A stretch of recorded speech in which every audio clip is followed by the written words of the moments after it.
What is up, my peeps? Joshua Smith here with another GSD Mode Podcast interview, the #1 podcast in the industry for real estate agents to learn how to get shit done.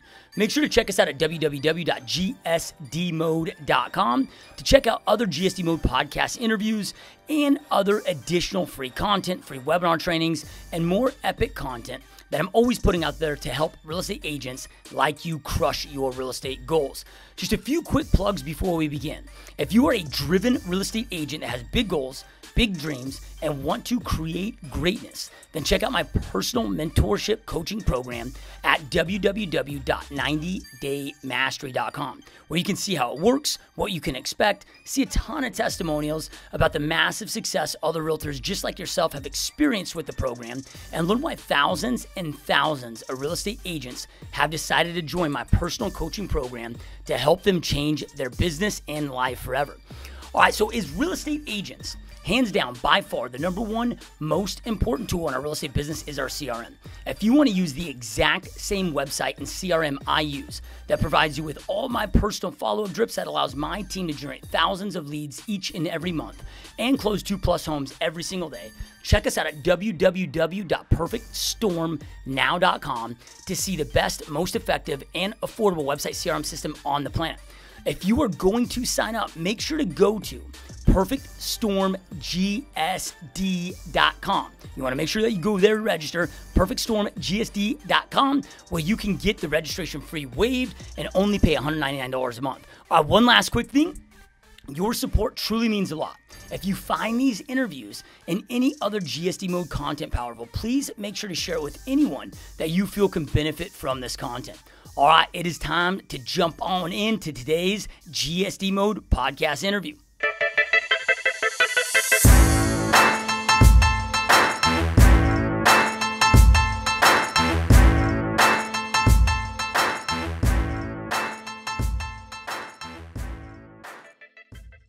What is up, my peeps? Joshua Smith here with another GSD Mode podcast interview every single week. We interview top real estate agents, top entrepreneurs, and straight top badasses out there dominating their space. These are people choosing to not live a life of mediocrity, but instead to go out there and create big, amazing, epic lives for themselves, for their families, as well as have a big impact on others. And that's why they take time out of their super busy schedules to be here with us and share all their amazing knowledge. So today, guys, got an amazing guest on the show that I'm really excited to have her on. She's got one of these stories of overcoming adversity, when it comes to it. I know, like, we've all got our story, right? And then you hear some people that just have a story you just can't even fathom, and how they kept pushing through and how they've created so much success through that. And that's our guest today, you guys. So I really want you to pay attention to this, because it's one of these things where, man, we all experience massive pain, and we've got to learn how to keep pushing and use that pain as a teacher and grow from that pain.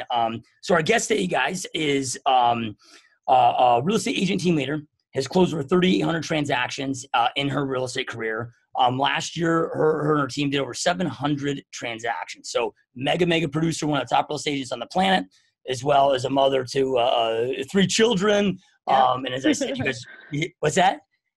Yes, 3 kids. Yep. So as well as, as you're going to hear, it's overcome a lot in her life to build and keep pushing and create the success that she has. So really stoked and honored to have Christina Griffin on the show. Welcome to the show, my friend. Thank you for having me. I really appreciate it. I'm excited to be here. Been following you for years. Yeah, no, it's such an honor. I truly appreciate that. And I'm stoked. Before we hit the record button, we we're having a pretty deep conversation, about your background. And so I was thinking, I'm like, man, we just got to get recording. Like, I don't want to, so much gold here, of this. And we'll talk business too, right? Because, you've built such an amazing, epic business. But, it's one of these things where, so many people, it's like, hey, we know what to do, but why aren't we doing the things we know we should be doing to create the life that we know we truly want and deserve? Like, we know we really want it, but then we choose to, take opposite actions, and it's figuring out how to tap into that. And you're somebody that has, like, you haven't, like, if anybody would be, I guess, allowed to have a victim mindset, like, you definitely, like, everybody would be like, oh, no, you're like, you've been through so much, like, you could, like, easily get away with it and have a lot of supporters with that, right? But you've chosen to not, like, extreme ownership level up and keep pushing. And with that being said, because those are listening, unless they've seen you on stage, I know you speak a lot. They don't know kind of your backstory. So let's first start about rewind the clocks and talk about how really what led you to getting into real estate, and then we'll take it from there. Okay, sure. Again, thank you for having me. When I was 9 years old, my mother died of the same cancer I just recently went through. 9 years later, my father died in an airboating accident. When my mom died of cancer, I actually was abused by an uncle. And through that time frame, I knew that I wanted to be like my mom. She was a successful real estate broker. And it wasn't the plan. It wasn't the end goal. I had a full scholarship ride to University of Florida. When I was 18 years old and my dad died, I had an option to take custody of my sister, who was 2 years younger than me, or go to college.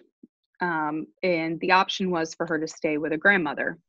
And that wasn't an option for me. So I took custody of my sister, and my ex-husband said, "Hey, why don't you get into real estate like your mom?" And that's how I got into real estate. So when I was 18 years old, I got my real estate license. Was my first job in real estate was leasing. Within 30 days, I was managing a 650 unit complex, and did full lease up and renovation. By the time I was 20, I got my real estate license, and I was making six figures within 12 months. Yeah. So that's how I got in real estate. Yeah, that's amazing. So it was, so when you came to that conclusion that, hey, I want to be like my mom and get into real estate, but then some years pass and you get this opportunity with the scholarship before your dad unfortunately passed. I mean, was it one of the, what kind of transpired in between time of, was it the goal to still go to college and then get back into real estate, or did, kind of your vision change? So I was one of those nerds that had a AA before I graduated high school. So when my dad died when I was 18 and I took custody of my sister, I immediately went into real estate and gave up the scholarships. So got married quickly. By the time I was 21, I had my first child, got married, and she was living with us. So college was not even a thought in my brain. I immediately went through real estate school and started with a small company. And that small company was investor focused, and I became the investor girl. I had bus tours, put investors on buses, taught them how to flip properties, and flipped several hundred properties. And as time transpired and flipping hundreds of properties in the market when it was going up, and when you breathe, people got a mortgage, those days. I became very good at distressed properties and REOs. So in 2006, I got my first REO account. I was still with the small company. In 2007, my sister got killed in a car accident. Right before she got killed, I had gone through a really bad divorce. I had two small children with my ex-husband, and met the love of my life. He was a personal trainer, and I had lost over 100 pounds with him. He was in the Navy and on leave. So one of those Hallmark stories, you walk in, say, "I want the best you got," and in walks him. It was love at first sight. So bad divorce, met my husband, who we're still crazy in love today, in 2007, got married. And then my sister got killed in a car accident 5 months later, in a drunk driving accident. And my dad and my mom are all 9 years apart. They passed away. So, it went through a really dark moment in my world, and a lot of financial struggles. It was right when the market tanked. We had 10 properties and did a lot of short sales and sold them. and got out of the properties, and then joined a large company and went full force into REOs. Yeah. And selling foreclosures. Yeah. So, so when you were 18, right when your dad passed and taking your sister, taking custody for your sister and getting into real estate, I don't know the exact age, but something like your frontal cortex isn't even fully developed to like you're in your late 20s. And like, I know like we put so much pressure, like, oh, you're 18, right? But 18, we're really not prepared for life, right? And you have like, everything's changed and all this is placed on you. But immediately, like, I got to get in real estate and I got to go out there and grind. And I just can't even fathom pulling that off with like even being able to have the focus, right? But then maybe it was a thing of like, you just, because that was presented to you, you just had no other choice and you just kept pushing and with that of, and then sometimes like with work or whatever, I'm going through tough, like I know, for me now, this is not comparing my situation to yours, but it's like when I'm going whatever, like even if I have a bad fight with my wife, it's so easy to just get buried in my work, and play here. So I don't have to confront those emotions over here. And, with all this happening so fast, was that kind of, because it sounded like you didn't have any time to really grieve and really take this in and, right. And at one point did like that catch up with you? I can't even fathom being in that situation. I've been through a lot of dark times. For me, failure was not an option. When my mom and dad, they both passed, my sister, I just wanted to be able to provide a big life for her. So I didn't have time to grieve. It was the right timing and the right opportunity. And managing that apartment complex really was my start into real estate. I met the owner and, she's like, listen, less than 30 days, I'm putting you as a manager. I see your potential. And I was making six figures managing apartment complexes at that time frame at 18 years old. So, but lease up and renovation, it was an amazing experience. And when that died down and it got to normal property management, I knew real estate was my next step. So, and the only reason I got into property management was that was a facet of real estate. And that's what my mom did. So for me, it was just being able to provide for my sister. I had two children quickly at 21 and 23 years old, and was able to get into a time frame with the right person that taught me first-time home buyers and working with investors, and was able to excel and sell quite a few homes during that time frame. Yeah. So then, when the accident happened with your sister, when I hear this, like I just, I've never had anybody that's been really close to me that's passed away. Like I had my dog, which was a hard time for me. Like I can't even fathom, this. You're going through that of, it's like, man, at some point, like we can only endure so much pain, right, of that. And we also have your kids, right? So it's like, well, man, I got to still succeed and provide opportunities for them. But with like in that moment, because I think all of us probably can, I don't want to say none of us can relate because we haven't been through that, but it's like, man, like at some point we break, right? Of like, what keeps you pushing through those such intense hard times? My sister got killed in a car accident, and it was a very long court battle that Mothers Against Drunk Driving got involved in. Truly, I had two kids at that time. My current husband, which we weren't married yet, he was overseas. So during that time frame, he came back from the military and, was there through the entire everything that was transpiring. Honestly, it was probably one of the most darkest times in my life, my sister dying. When my parents died, it was a very different emotion. It was very hard. But at 27 years old with two kids and having to be strong for them, that's what got me through it. I knew that my sister, her faith was right, and I knew she was in a better place. However, it took me a long time to grasp that. I was angry. And we only had one income. And I knew that I had to do what it took to get through it to be able to support my kids. And, for me, it's just failure was not an option for me at all. And I didn't want to let down my children. That's really what got me through it. Yeah. Yeah. So this is this like 2007? What time frame? 2007.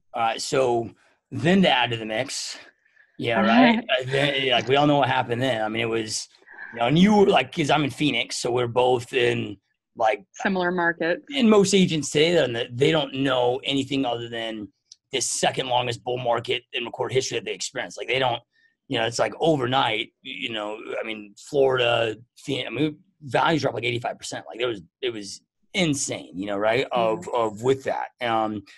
But then you mentioned, okay, like you were able to adapt into short sales and REOs, and I don't know. I mean, we're already seeing like 60% of the country starting to correct, and who knows what the future looks like with that. If it'll be as severe or not as severe, hopefully it's not as severe or whatever, but market's correct. It's just inevitable, right? So, to help others kind of get prepared that maybe don't know anything other than a seller's insane appreciated market. Like, how do you transition? For me, my sister died. And then a few months later, I separated with the company I was with, the small company, and joined a big company. I didn't make a paycheck for 5 months. So going through grieving for my sister and being able to transition into the REO world, it was very hard. But it was I got through the 5 months and I closed 250 transactions my first year in 2008 doing full-time foreclosures. So it was the right moment, but developing the systems and processes and models to be able to get through that. And I had some really great mentors within that company that helped. The REO world was very different, and today it's very different. But they came so fast. The foreclosures were, it was 3 to 4 a day. And I enjoy the processes. It breaks my heart that people lose their homes. That's why I'm so involved in our homeless community here locally, and just want to try and help them with the right resources. But, I feel like people get locked in that mindset of not change and not really truly knowing what's going on with their business. And I've been really great at being able to watch what's going on with my business so I can adapt and change as the market changes around me. And I rode the foreclosure wave from 2008 to, gosh, I still am. But I would say my big pinnacle change for me was 2013. In June, I was trying to have another child with my husband. We hadn't had one before. My other 2 kids were from my ex-husband, and I'm a very determined and focused woman, and found out I had cancer, the same cancer my mother died of. It was one of those breaking points. Within 60 days, I went to a coaching group that I was invited to, a big seminar that was in Tampa, and it changed my world. I walked out angry, upset at myself. I didn't know what a CRM was. The leads that were generated by my listings, other agents in the office took. I didn't have a coach, a mentor. I didn't know to set the systems and processes to be able to control and take care of my business. And I hit rock bottom, and then I took control. And from August of 2013 to November of 2014, I followed the entire coaching process and took control of my business. Had another child. They said I couldn't. So had a miscarriage 5 weeks into my first pregnancy on fighting the cancer. And they kept saying, have a hysterectomy, get rid of it. And I'm like, no, I'm stubborn, and kept going through the procedures, gained tons and tons of weight because my cancer was progesterone based. So they gave me, it was estrogen based, and they gave me progesterone, which makes you gain weight. So long story short, 5 weeks, had the miscarriage, gave up, was going to get the hysterectomy, and then I was pregnant. So took control of my business, had my miracle child, who's a 4-year-old baby boy right now. And in February of 2015, I started my team and went through the path to fully get rid of my cancer and have a hysterectomy after the baby was born. And, it's been quite interesting ever since. I've been learning a lot. So went from single agent doing REOs to, starting a team. Yeah. That's crazy. So then, you mentioned that, okay, when you said that, because it seemed like it all happened around the same time of when you found out that you were diagnosed with cancer, then you attend that event and found out they didn't have those systems. And, it was because we know the whole saying of, the teacher appears when the student is ready, Yes. So, with that message of, was it like, hey, I know maybe to have success with battling this cancer, I'm not going to be able to spend as much time in my real estate business. So I got to have system process in place where other people can help assist with this, that maybe was seeking on that because you knew that kind of like lead to this journey with that and got you on that path. Honestly, I was living in a tunnel. I was selling hundreds of REOs a year, couldn't breathe. And one of my asset managers told me to go to this training event because they affiliated with a training company.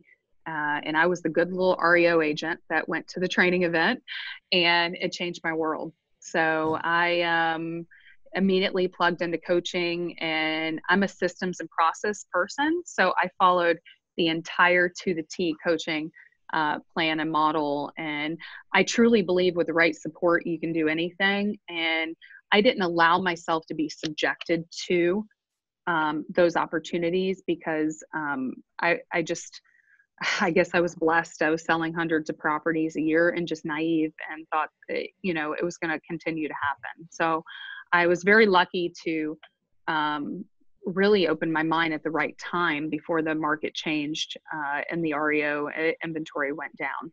Yeah.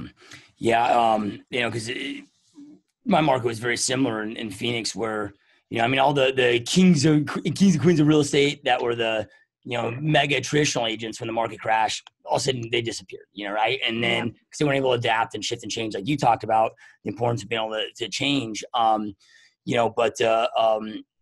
now for me, I was a little bit late to the game, right? I mean, I was doing so well with short sales, which accidentally stumbled upon with expireds, led to short sales. And I'm looking at these REO agents. I'm like, man, like they're carrying on this property, whatever, but I'm selling more homes, making more money, don't have to have the headache. But I didn't know the severity of it. And then and I had some opportunities and I turned them down. And then about 6 months later, I'm like, oh, that was a mistake, right? So I had to play some catch up, and it took 6 months of 4 hours a day, just whatever. But we were able to position ourselves and get in with like at the peak 38 different banks, and some of those were onesies and twosies. But then you have the big ones like Fannie Direct, and But when you and I first got into REO, like in the earlier days, and I'm just curious to see if you experienced it. So, how you transition with this, because, like back in the day, like we had to front everything, right? Yep. So, it was this balance of, I got to the point where I had almost $250,000 out in receivables because we're paying for carpet paint. Like, I'm trying to grow this company, but I can't take a paycheck. Like I literally had this fear that, one of the top REO agents in the area was going to get foreclosed on his own home because all my money was going into the growth for the banks and funding the banks.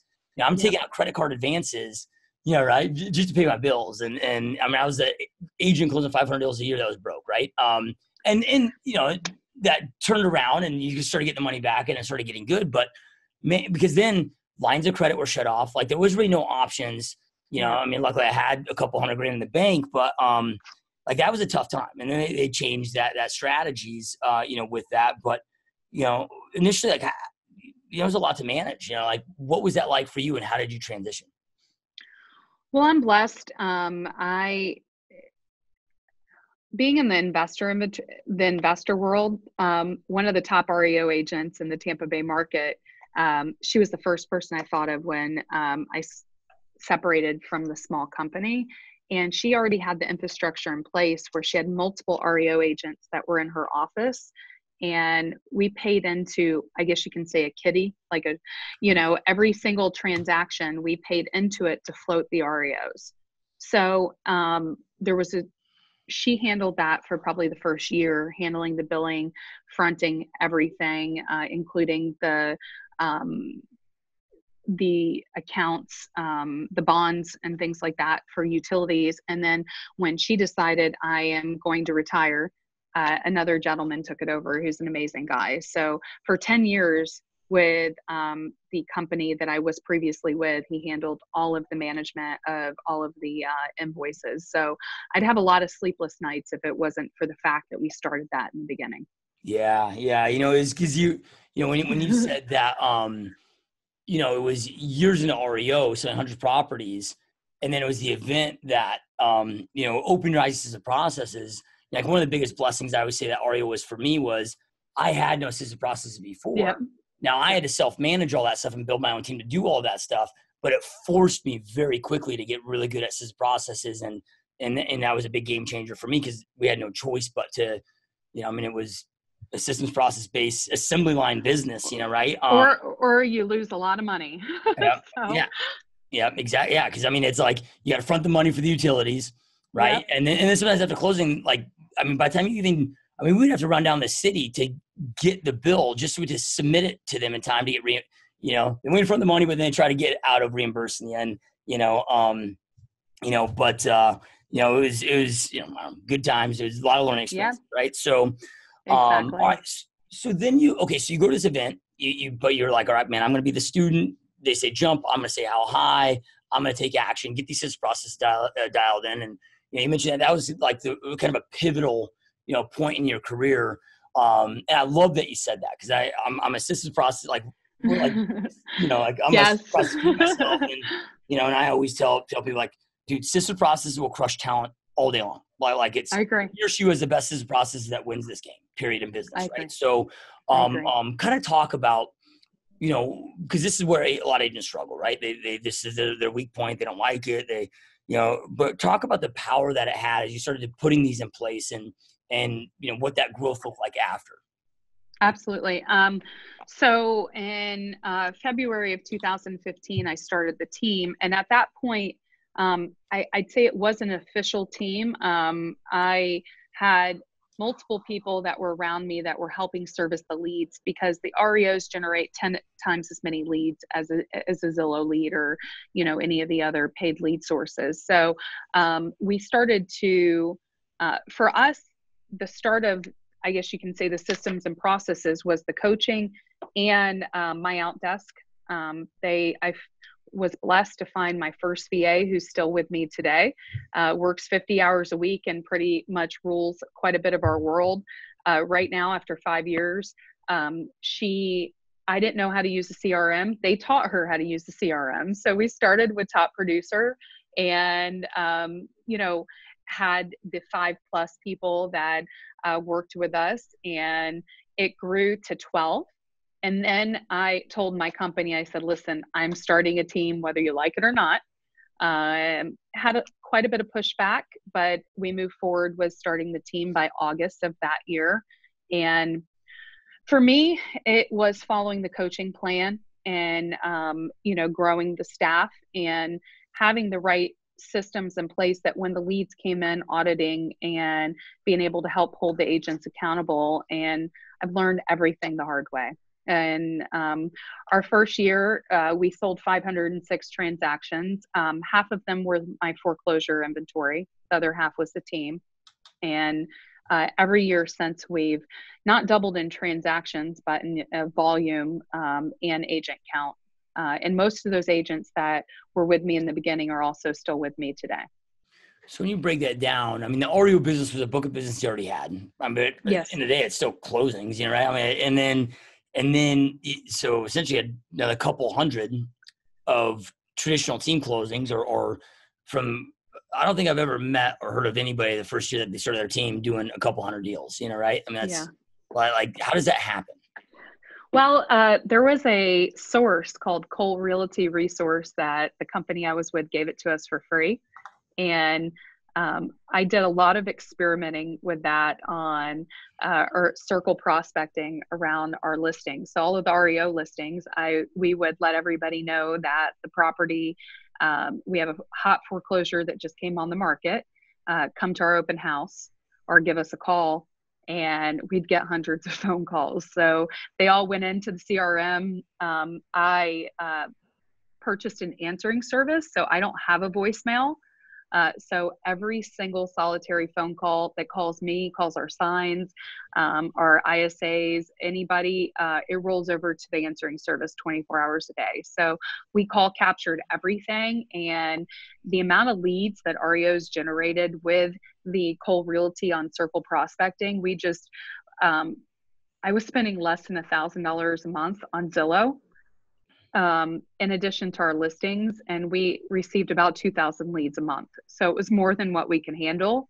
And we just kept attracting agents to come help us and work. And I hired a lot of the wrong agents, but I hired tons of the right agents. And, it just kept growing. But we had so many leads. It was such a different space 5 years ago. Yeah. Yeah. I mean, that's so smart, right? Like when I reflect, hindsight's 2020, and as you mentioned, like, it was coming so fast, right? You get 80, 90 properties a month. I mean, I remember one time we got 17, I think it was 17 foreclosures assigned on Christmas Eve. And I told my whole entire staff, my guys, like, we're not leaving here until this is done. Cause like with the task, like they don't, we're going to, it's Christmas, right? I'm like, here's the thing. We'll all be out of here before 3, so you can spend Christmas with your family. I'm going to give you all $1,000 cash bonus. Like, but we all have to be here. Like, let's get it done, right? And I mean, we pulled it off, but so it's one of these things. Like, I compare it to like the in the movies where the kid steals a car and like they can barely reach the pedal and barely reach over the dash, but they're just holding on, right? But I'm like, that's exactly what I was doing. It just, they kept coming so fast. And, it was very different. I made so many mistakes, but we kept closing deals because there were so many leads and so many people calling. So one mistake I made is it was just all listed. Like I just focused on the RO. I'm like, who cares if sign? Like, you were smart with it. You made a lot of mistakes, but like you leveraged that REO, right, for the Coldwell. Like, when the next wave comes, it's like, man, like I'm gonna have an army of buyers agents leveraging, instead of closing 500 deals a year, we should have been closing 5,000, right? So I agree. Me too. So then from there, which you guys, you did great with that. But and I don't know if this happened to you, but like, and I've heard this from a lot of REO agents where you get known as being the REO agent, right? Mm-hmm. And it's probably a lot for me of a mistake of, my branding had all some of it, short sales and whatever. When the market started to transition, I wouldn't get business, or other agents would use that against me of, he just does this. And I had to go through a painful rebrand almost, for that. Did you experience that with being so involved in REO? Sounds like we have a lot in common. Yeah. just saying. So for me, yes, I did. I had to go to an official branding company. One of our top agents on our team, amazing friend, who's still with me as well, has a marketing degree. So I think it was probably 100 conversations on our logo and our branding that she helped me get through. And we just have nice classic branding, and sellers and buyers, when they see that I've sold 4,000 homes on Zillow, they don't know that over half of those are REOs. So, for us, it was just having the agents be able to have the right conversations and the right scripting around, that we have the capacity and what we can sell and service. But it, the REOs were just such a big thing up until, I'd say, for me, about a year and a half ago. At one point in time, I had several hundred that I was carrying. I have about 35 right now. Yeah. Which is a lot for our area, but it's not enough for me. We have about 80 active listings currently.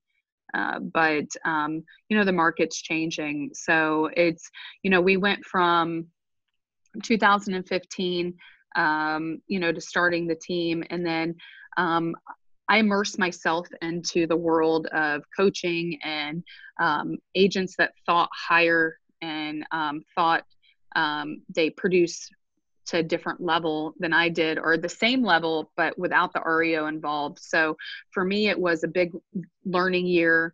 I ended up having a hysterectomy to fully get rid of the cancer. And, it was a big learning year to be able to learn and immerse and grow. And I kept adding, tools and systems and, our internet in place and training the agents. And, it got to a point where I knew I needed more. So, that's where I started to look at that next step, the next chapter. We last year transferred companies with a little over 30 agents. And, to be able to learn, to be in a culture and an environment to learn how to run it like a business. And that to me has been the biggest game changer for me. I made a lot of mistakes during the whole time frame. I was that one that went to the conventions that bought every single tool. 15, 20 tools, got back and the team's like, oh, we have another tool. So, for me, it was just a lot of focus through that time frame. The people around me, the REOs kept coming fast. The leads were plentiful. I went from spending $1,000 on Zillow to spending $5,000. But the leads kept going on down and down. So I knew that we had to diversify. And we did things like, the agents would door knock and we do more open houses and more community events. And, I just followed the coaching and the systems and the models through the coaching and the people. And that was a big game changer for me. Yeah, no, I love it. So it's, when you say, because some agents that are watching this right now, listen to this, they may hear, oh, you got 35 REOs. That seems like a lot, but REOs are like property management. I mean, there's a certain threshold that it makes sense. I got to the point where I decided to give up my account when we were carrying. It was like, to me, when I broke it down, I was like, dude, if I had under 50, it just didn't make sense, right? Because of all the intensity that's involved, like it takes volume, right? Of that.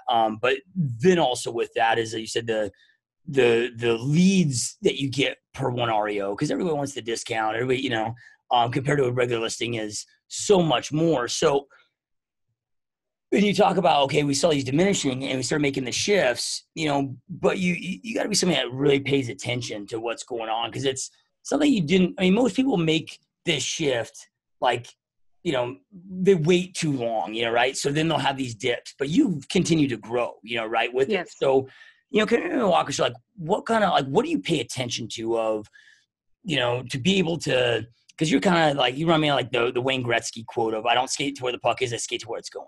Yeah, right. Yes. To continue to grow through transitions, you have to have that ability, and you do. Well, you've got to have the ability to get through the pain, to fall flat on your face and just keep picking yourself up. And, to me, have people that can, that are doing it, that can help talk you through it. And that's what I went through a lot in the last 24 months. And, for me, I had to keep going and kept growing because the people that were in my world kept getting bigger. And I had to be able to support them. And be able to offer the infrastructure and the support and the leads and changing. And I do some weird stuff sometimes, but it works. One of our top lead sources is Facebook Marketplace. That's free. Yeah. We still use Craigslist. And, I do things that most agents would not think of. And it's just so simple. So I got back to basics. For me, I've lost a lot of money. There's been so many months that we haven't been profitable. And I knew that I had to learn how to run it like a business. And that was my next step. But it was really the people that I was surrounded with, that were in my world and that were on our team. and the culture that we created. And, that's what drove me, my 3 kids and, just being able to be there and be that support for them is what got me up and just kept me going. And, when leads, you're used to getting 1,000 for spending a few thousand a month on Zillow, and they get cut in half. And then the next month they go further down, you have to diversify. And if you don't, I have a lot of single agent, brand new agents that reach out to me, or agents that have been in the business for years that don't know what their schedule is. They can't be accountable for their own actions. And that's how I do what I do is, you have to schedule down to the minute. You have to know how many people you called, what you do on a day-to-day basis.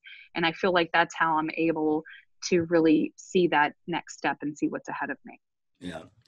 Yeah, no, it's awesome. And one thing that's so cool, and I know you keep, emphasizing your coaches and your mentors that provided that direction. And it's like, look, I mean, we don't have to have all the answers. Yeah. Right. I mean, there's, we don't have to reinvent the wheel, and seeking those coaches and seeking those mentors.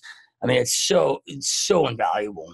And it's so amazing. So then, all right, success leaves clues. It's like, I just look at, like, anytime I'm like, all right, here's the problem that I have that I need to solve.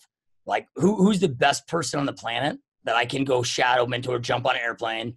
Like, I never try to, like, create the wheel. It's like, who's the best person that's doing this, right? And then it's R&D, right? Rip off and deploy. Like, I'm just always like, I'm just a good pirate, like Goss is cool, good artist, copy, great artist, steal, right? So talk to us about, though, when you say treating as a business. I know you talked about some of the tracking stuff, and you're being very intentional with your planning, right? But a lot of real estate agents, and I don't know if it's the barrier to entry, because let's say, like, you and I are going to go partner and open up a Jimmy John's franchise. Like, no, we got to do TIs. We got some big skin in the game, right? Where it's just like real estate agents don't seem to typically treat this as a business, and but it still took you. I mean, you were creating a lot of success, and took you, just like me. I mean, I didn't probably really start being intentional as a business owner for by the first decade, right? Yeah. Of this. So kind of talk to us about, like, what does it mean to truly treat this as a business, and what impacts does that have? Honestly, I started treating it like a business April of last year. I went to an expansion systems orientation class, and I realized I was doing everything the hard way, and there was already a system that I could plug in, and that's what I did. So I really studied the systems and models, never read MREA, Millionaire Real Estate Agent, before. And that was just a year and a half ago for me. So that's where I started changing my thinking and my mindset, and people following them and how they do things, and seeing that if they could do it, I could. And I really never had thought that far ahead, because we had so much business coming, and the money was there.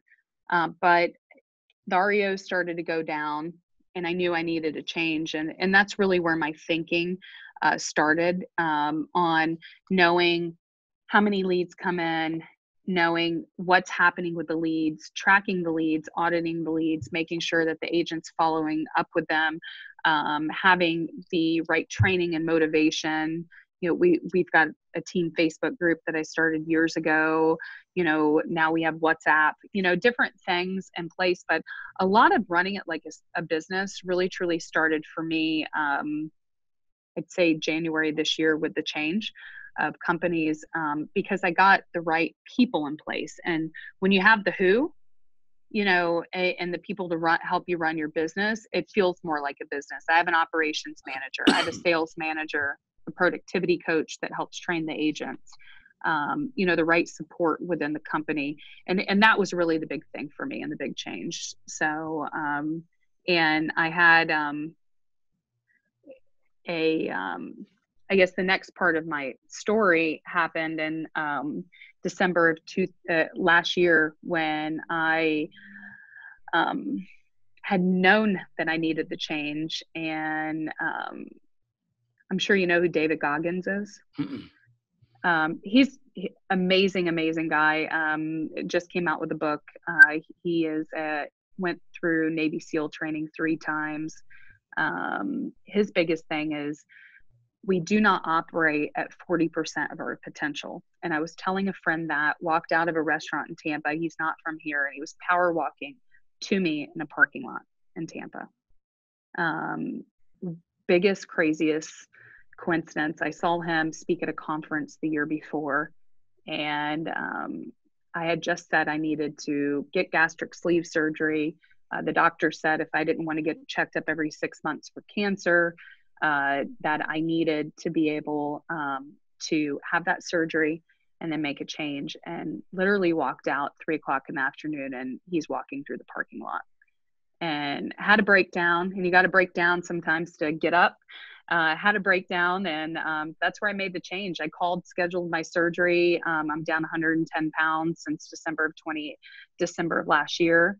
And I wake up every day just trying, well, there's no try is not a word. I wake up every day just doing my best to, just learn and be better at my business. Yeah, no, I love it. So then, you talked about the brokerage switch, right? Which sounds like, that's been a huge paradigm shift for you. And, it's crazy. Like we're just like us, we're always recruiting, right? So, and I'll see agents that have been in the business for a year or 2 years. I'm like, man, you hop more brokerages than I have in my 13 and a half year long career, right? Like, and I think so many agents don't understand the importance. And like, I mean, with like all of your people, right? Like before you have staff, you have, obviously your broker that you always have, and whatever, Yeah. but title, like these relationships can really make or break you, and aligning with that. And a question I always get is, because here's the common thing. They go in a Facebook group and like, hey, I'm thinking about switching brokerages. Right? Like, what do you recommend? I don't even respond to those posts. Yeah. Right? And it's like, look, man, I don't know if there's like, I don't believe that there's one, one size fits all. It's like, you got to really spend that time, because it really is, it's a business partnership, right?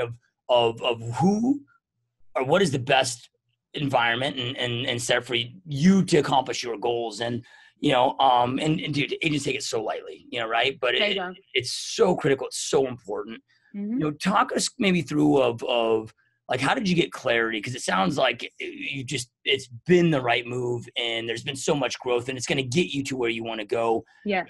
Just having the right support and the right, environment. And, I believe in success through osmosis. I mean, you're able to sit in a private room with a billionaire that's created what nobody else has ever created in this space. Right. Yeah. So, kind of talk to us about like, how did you make the decision and get the clarity, and the importance of agents to like slow down and really be methodical about this decision?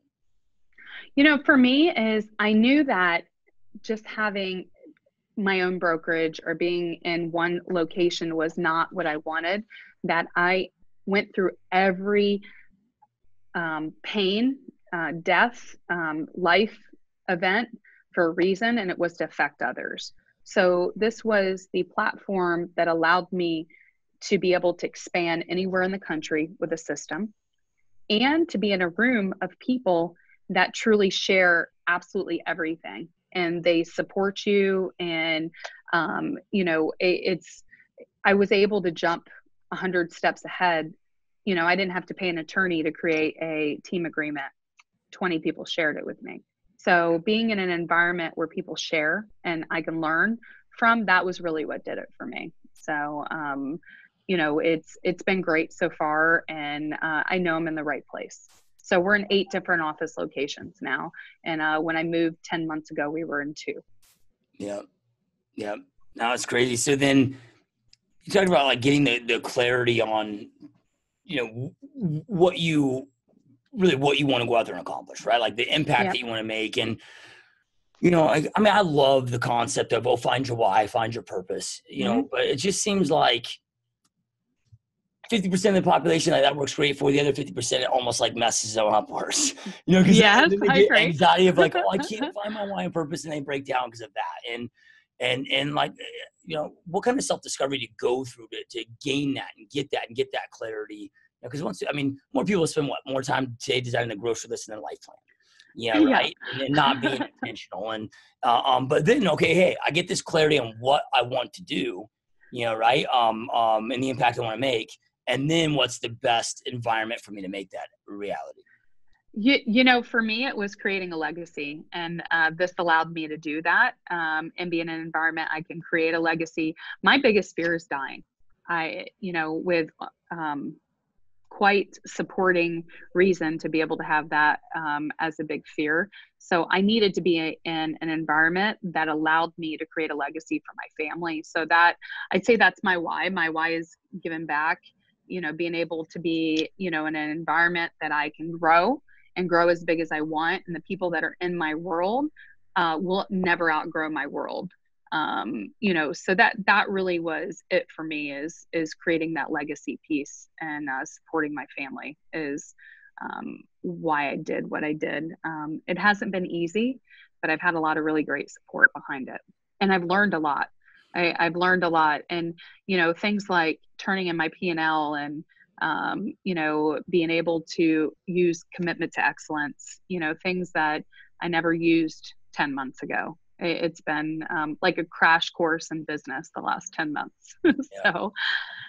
Yeah. Awesome. So, it sounds, because people will be like, well, I got to come up with a why. And, yes, it's like, a lot of times you have multiple whys, and, and I don't know. This is just my belief system, and I'm, nobody, like everybody has their own belief system and can make up their own mind for themselves. But I think it can be scary when I hear people like, oh, my my why is my kids, right? Yeah. In that, right, like, okay, your why is your kids for a lot of years, then they turn 18, they have their own lives, and now you're like, I see so many people get lost at that moment, and it's like, hey man, I got a why and a purpose for my kids, but then you got a why and a purpose for impact, like you got your own personal vision for you of the impact outside of that too, and I've found, at least for me personally, of so much value and importance in that, right? Because clearly you get on that. It's like, none of this feels like work, right? Like you're going out there and doing the work that you were put here on this planet to do. And, how did you come up with that a clarity of, because it's not just with your team either. Like you're on stages speaking all over the place, coming on podcasts like this, like you are intentional about this mission of not just with your own teammates and with your kids. It's just massive impact. For me, I want people to know that failure is not an option. With the right support, they can get through absolutely anything. And a lot of people become victims instead of just getting through being victims. I just want to show and share that the things that I've been through and what I've been able to achieve, I feel like it gives people hope. It also, I'm one of those, I guess you can say, people, souls that really loves to have that purpose, and that drives me on getting up each and every day. And that's how I was able to find it. I hit rock bottom and knew that I had to be able to be excited about what I did and what I got up to do each and every day, in addition to supporting my family. A lot of people, I feel like they get so strung up, they struggle on what's their why, where they're going. The first thing is they need to realize what they have to make each and every day and why they're making it, and then you have your someday goals. But, if we just slow down and we realize that we're running businesses, and, the other option is plugging into a 9-to-5 job, we have to hold ourselves accountable to those actions and know why we're doing what we do every day. And that was it for me. Is I'm a very purpose-driven person. Yeah. I feel like if you find a purpose, no matter what you're going through, whether it's a local charity or things in your community, it just helps you get through it. Yeah, I love it. So then one thing you just said was, look, if you have the right support, right? Like, I'm not a fan of the saying of self-made. It's like, okay, like I get, hey, you didn't come from, like, you weren't inherited. You didn't get, but there's not a human being out there that's self-made. Like, we have mentors, we have coaches, we have friends, we have family that help us through those times. And, is the great Jim Rohn's, famous for saying, you're an average of the 5 people that you spend most time with. Our associations matter, making sure you're with those right people. And, right? And having that right support. Can you elaborate on the importance of that? Support you can have in any realm, of your level of business and your level of success. I have it from a coach, my sales manager, my church, my family, my husband, and then, people and mentors. And at any level in your business, that's a beautiful thing about our business is everyone, when you find the right group, people want to share. So, to me, an agent that maybe is brand new, they can find that mentor because people thrive on that. And being with the right company, your brokerage should be able to help connect you with people to help support you, whether it's role-playing partners. It really just depends on you and your level of success. And for me, I was able to connect with people that are doing it on a higher level than me. And so that gives me the support. But my husband and my sales manager, Michael, he's just, the two of them, that's my kick in the butt every single day. And my faith.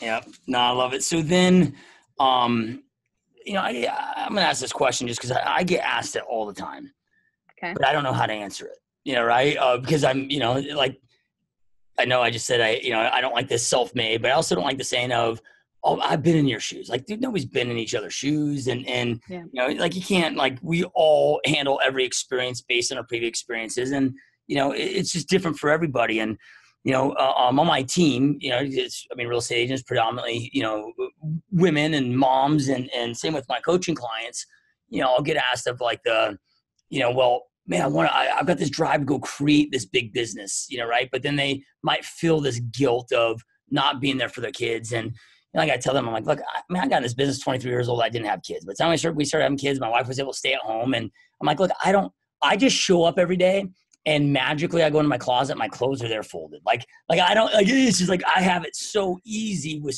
like, I can't relate. I've never really felt the guilt. Like I work hard and I get to come home, hang out with family for an hour or two. And, but this is a question I get probably 2 or 3 times a week from moms that are in the space, that again, have this desire and drive to build this business, but then, want that too. And, I don't know if have you personally experienced that, and like what recommendations and tips would you give?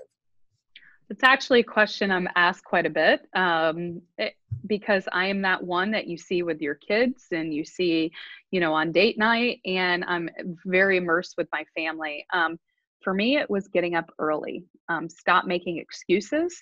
A lot of moms will say, I don't have enough time to meal prep for my family or clean my house or spend time with my kids. Well, get up at 5. If 5's not early enough, get up at 4:30.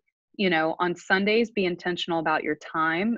You can meal prep where you literally can leave in the morning and drop something in a crock pot and your family have a full cooked meal. If you can't afford it, you've got to be able to fully structure your time. I don't buy clothes anymore. I have a clothing service that I get 10 new outfits every single week. When I'm done wearing them, it goes in a bag. And when they scan it, I get another one. So there are things that we can do as moms, whether sometimes when I have a super busy week, I have a chef that drops off food for my husband. He's one of those big guys that, I call him the meatheads. He works out 2 hours a day and things like that. So he eats a lot. So when I'm traveling, I always make sure they have food. So, if you want to build a big business, you have to be able to really be accountable of your time, your actions, and what your family needs. And if you cannot financially afford it, that's the only option. You just keep getting up, or you get up earlier, 4 o'clock. There's been times I've done that, or gone to bed at 2 or 3 to get done what's needed within my business. Then you get to a point where you can add leverage. Leverage is important on all aspects of your business, even your home life. If you spend 4 to 6 hours a week cleaning your home, the amount of time that takes you that you could be lead generating or spending time with your family, you need to work your butt off to be able to get to a point where you could have a maid. You have a chef drop off food. You don't do what I do. I order my clothes every week. You know, there's a lot of companies for men, women, kids, everything. So, you know, if you have a why that's big enough, and if that why is your family, you know, you just don't fail and you stop making excuses. And I feel like if women, moms, dads, if they just stop making excuses and they find solutions, that they'll be able to get through anything. And that's what I do. Yeah. I mean, that's what I love about this business. If we do what you just said, like be very intentional with our time, down to the minute. It's like, look, man, I'm at home, eat breakfast with the kids every day, take them to school every day. Like I'm at home in the afternoon with them. Yeah, right. I'm able to be present. Now that may mean they go to bed at 8:30, spend an hour with my wife. Then that means maybe I then jump on and work another 3-4 hours till midnight. And, you know, I can get the work done at different times and structure your life. And, you know, and it's funny with like clients, like I found that if I tell them, or when I was in production, I don't sell anymore, but when it was like, oh, well, I'm with my kids, like some clients that's not acceptable. But if I just said, hey, oh, I've got another client meeting at that time, how about this? It was always cool. And to me, it was, some people may see it as lying, but I'm like, no, I'm with the most important client, you know, right? Like, you know, there's ways around it. And with technology, you know, what's it, Instacart, you know, right? Like Yes. go on there, like, you do your grocery shopping. Twice a week. Yeah. Twice a week. So with, you know, all the apps like Instacart and like, what are some that you plugged into, you know, whether maybe personal or business, either way, of how you're utilizing, because technology exists to make our life easier. I mean, if we break it down, right? So like, what are some of the things that you're plugging into that just like you're just in love with right now? Instacart, Amazon, Gwenny B and Rent the Runway for clothing. You know, I'm a big Starbucks girl. So it's, you know, Starbucks I'm a big fan of. You know, there's some food apps, you know, obviously like Uber Eats. When I'm running late home and I want my family to have a hot cooked meal, if Instacart's too busy, I do Uber Eats if there's nothing prepared.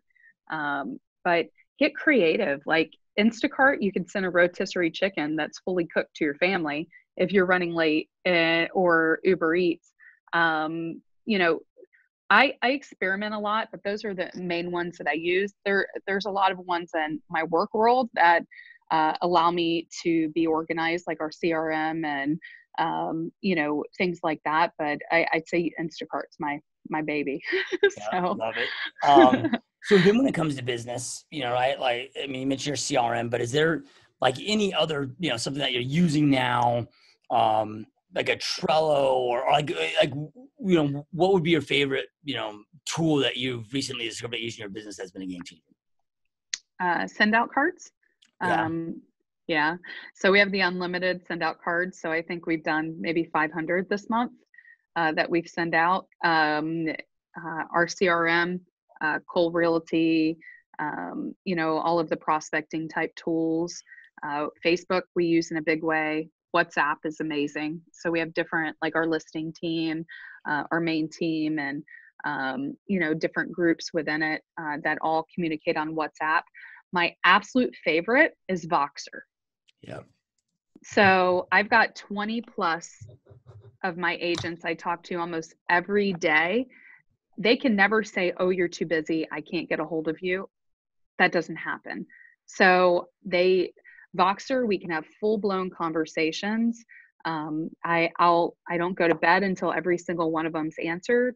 I wake up because I have a late night crew, you know, from early 20s to mid 60s on our team. And I'll wake up and I'll have 10 messages. And some of them just love to share what they did that day. They talk about their struggles, but you can have a 5-minute Voxer conversation, which eliminates picking up phone calls, and people still have that personal touch. And, you know, Voxer is definitely my favorite tool with business right now. Yeah. And when you're tracking time per minute, I mean, because Voxer, I mean, you eliminate all the small talk. It's just like, you know, like, I mean, I've never tracked, I mean, I use Voxer as well, but I've never tracked the time savings for the phone calls, but it's insane. Yeah. Right. Like a 10-minute phone conversation is now 60 seconds. Yes. Right? And you can plug through 10 or 15 of them at the same time. And it happens really, it's all of my staff, everything is on it. So I love it. It's been a game changer for me on my team, having where they feel that personal touch, that we're not growing too big, that I'm still involved, things like that. And I have a problem with not being involved. A lot of rainmakers, their first thought is, I'm going to not be involved as much as I can, that I'm going to have staff and people in place. I believe in that, but I also believe that people are, at least right now, they're on our team because they believe in me and my vision, and Voxer allows me to stay in touch. I do a lot of Facebook Lives in our Facebook group. So we have over 100 agents and partners in our Facebook group, and that's really great for us as well. So you mentioned that, a lot of teammates are with you because they believe in you and your vision. What is your vision? Like, how big do you want to take this thing? So, I don't know if I'm supposed to mention names, but I didn't even know who he was until April of last year, Ben Kinney. Yeah. So he's such an amazing man. I actually went to an event he had the end of last year. That was really my decision factor on where I moved. It's, to me, I want to grow a world so big that it's not going to outgrow the people that I have that are in my team. So eventually I'd love to have ownership on some market centers. I would love to travel the country and be able to, when my kids get older, obviously travel more, but be able to share my story in a big way and impact others as much as possible. Currently, in my current plan is 14 to 16 producing agents in every market center within my MLS system. Because when you expand within your MLS system, the cost is a lot less. So, and it's the right people. We have an entire interview process in place. It's really the right people that are going to allow you to grow, to create market share. And I want to be grassroots. I want to be the team that sponsors the little league, not the major league sports team. And, just really try to give back and impact as much as possible. I have a lot of someday goals, but that's my current goal. And, to create obviously profitability for everybody and get through the shift that's getting ready to start. And it's already started. And, just be able to change and realign our behaviors together to get to where we need. Yep, I love it. So then those that are watching and listening, if they want to start following you, if they want to reach out, maybe they're in your area, want to talk about joining your team or see when your next speaking event is, like, where's the best place, Christina, to get in touch with you, to follow you, I have an open Facebook profile. So Christina Griffin on Facebook. My team is the Griffin Group. Send me a Facebook message. I personally answer all of my Facebook messages. And they can definitely also call me. I have an answering service and a staff that handles my calls, but they'll definitely get me your call. And it's 813-466-4732, or they can email me at christinagriffin@kw.com. Now, is it the same answering service that you used back in the day? And if so, or regardless, because I'm sure the one that you're with, if it is changes, is you're with them for a reason. It's a brilliant idea. What's the name of the answering service? So we actually just in the last year have changed. I realigned. So part of the shift, it tells you in leverage to be able to maximize your staff and the people that work with you in their job. So one of our VA that's been with us for over 5 years, Gracie, my calls, I don't have a voicemail. So all of our calls, they ring to her. She answers them and sends them out to our operations, our staff, and just like the answering service did. So I was able to cut $1,500 a month in cost by just realigning that small task for her to do. Now, when she's on the phone, it rolls over to a company called Answer Connect. Okay. They're a big national company, and they do a really great job. So, it's, if you have a VA in place, that VA should be able to answer those calls if they're doing an administrative task. And then we have it just roll over to the answering service after her.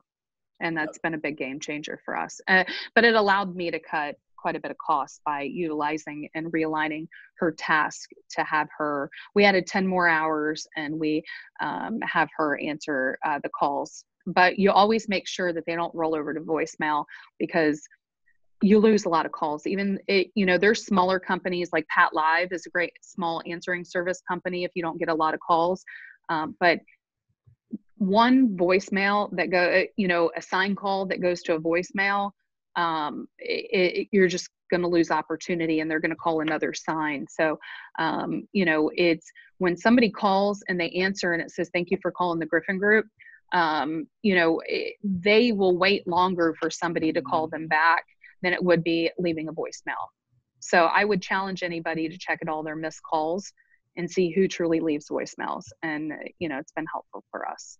Yeah, no, I love it. I mean, when you meet agents that, obviously we get to a point where you're too busy, you can't answer your phone. But I used to say it like when I first got in the business of, like, hey man, I just answer my phone. I always answer my phone. Well, you get to the point where you can't always answer your phone, but there is, how many times do we hear that from agents that are, at a certain production that are doing well, but there's so much to it, right? And, yeah, ours goes out when the answering service answers, it goes out to an operations email. So all of our staff gets the email at the same time. So whoever answers, they call back first.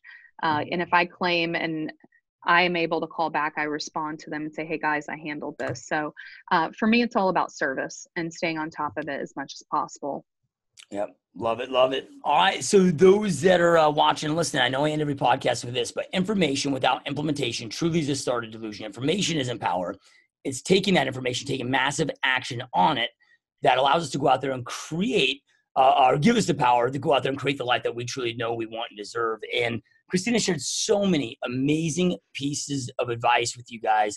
Make sure that you take action on something that you learn. Don't wait. Take immediate action on what you learn. And we'll have all of Christina's information below, all of her links, website, all of that below. So make sure to check that as well. And Christina, this has been such a great time and such a massive honor. I truly appreciate it. Likewise. Here.